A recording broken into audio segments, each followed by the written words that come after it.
This video is a follow-on from the previous video I did about the TikTok refugees and the Rednote phenomena. If you haven't seen that video, then I'd recommend you doing so before watching this one. Point number 5. Rednote, aka Little Red Book. Rednote is not the original name of the app. The original name was, and in China it still is, the Little Red Book. The direct translation of Xiaohongshu is Little Red Book. This name is in reference to the Little Red Book which Mao used to push the Cultural Revolution. The Cultural Revolution was launched by Mao in 1966 and lasted for about 10 years. The claims made regarding the motivations behind the Cultural Revolution were to rid China of capitalist ideologies and practices, but this is just spin doctoring. Really and truly, Mao used the Cultural Revolution to regain power. Mao had been losing power as a result of his initiatives for the Agrarian Revolution, the first 5-year plan devised by the CCP leaders, which was in part the so-called Great Leap Forward. However, it wasn't so great for a vast number of Chinese people. His policies led to a devastating famine. It's unknown how many people died between the years of 1958 and 1962 as a result of the change in policies.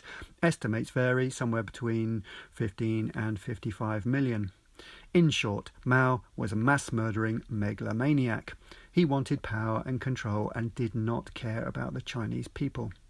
As regards the years of the Cultural Revolution, they are referred to as the 10 years of chaos. Another huge swathe of the populace lost their lives. Between 1 and 2 million people died as a result of the Cultural Revolution. A point to note, oftentimes it's not foreign powers ordinary people should be afraid of, but their own governments.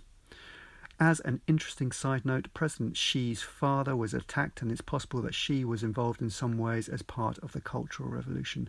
His sister later committed suicide. Anyway, I guess that people in charge of the Rednote app changed the name to make it less communist, more sanitized. I would advise people to learn as much as they can about history and culture of a country before making statements about it, or you end up looking less than wise. Anyway, from now on, I won't call it Rednote, I'll call it Little Red Book.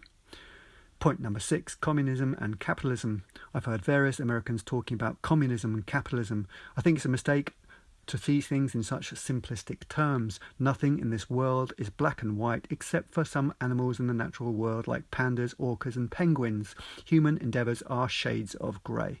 China is not a communist country. It's a mixed market economy in which the state still has an awful lot of control. For me, there are 2 key events in the making of modern China worth considering. The first event was President Nixon visiting China in 1972. He met with Chairman Mao. His visit ushered in a new era in US-Chinese relations and made it possible for what was to come. The second event was Deng Xiaoping becoming the supreme leader of China in 1978 following the death of Chairman Mao. He instigated wholesale reforms, one of which was to open up China to the West, which in turn enabled China to become the factory of the world. We are all no doubt aware of the Made in China labels for many products. The result of this was that the Chinese economy boomed. From the 1980s to around 2020, so prior to the pandemic, China experienced incredible growth. China's GDP has consistently ranked amongst the highest in the world and has enabled China to become the powerhouse that it is.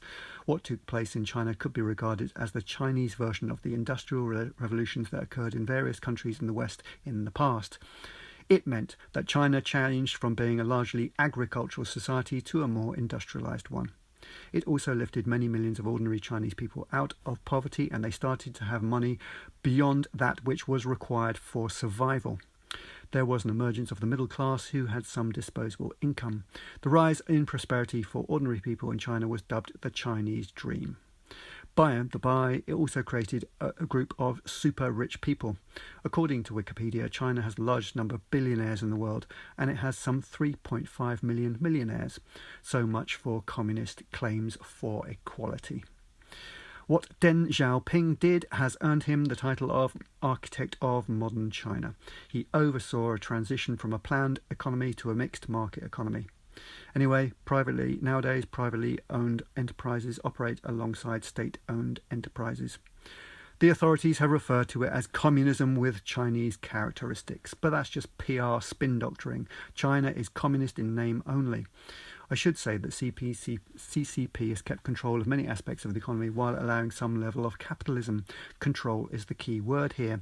Chinese society is incredibly hierarchical with an elite ruling the rest. Maybe it's helpful to think in terms of a pyramid of power. And there's no equality as there should be under a communist utopia. There is a rigid hierarchy with a minority ruling over the majority. Conversely, America is not a capitalist country, not in the strict sense. There are no free markets. There's a high level of state control and intervention in markets, which could be called market manipulation. The Fed, the central bank of the US, repeatedly intervenes in markets. For instance, it determines the federal funds rate at the short end of the yield curve. In my opinion, no entity should do this. Interest rates should be determined by the market and the market alone. Anything else is manipulation. As evidence of more market manipulation, I refer you to the precious metals markets. The manipulation there is blatant. Changing tack slightly, Benito Mussolini defined fascism as the merger of state and corporations. Corporations have a lot of influence in America, more's the pity. So, big pharma, big oil, big food, big tech. And that state of affairs hasn't ended with Trump becoming president. Just look at who was invited to the inauguration of Trump and sat in the front seats. Musk, Bezos and Zuckerberg. Being kind, you could call it the type of capitalism in the US as corporate capitalism, but that's just me being kind. I'm more inclined to call it crony capitalism. As regards politics, I regard the US as a plutocracy, not a democracy. A plutocracy is the rule of the rich. There's a great deal of corruption in the US in terms of economics and politics, as there is in China. The difference is the corruption is less obvious in the States compared to China. Wise up and rise up.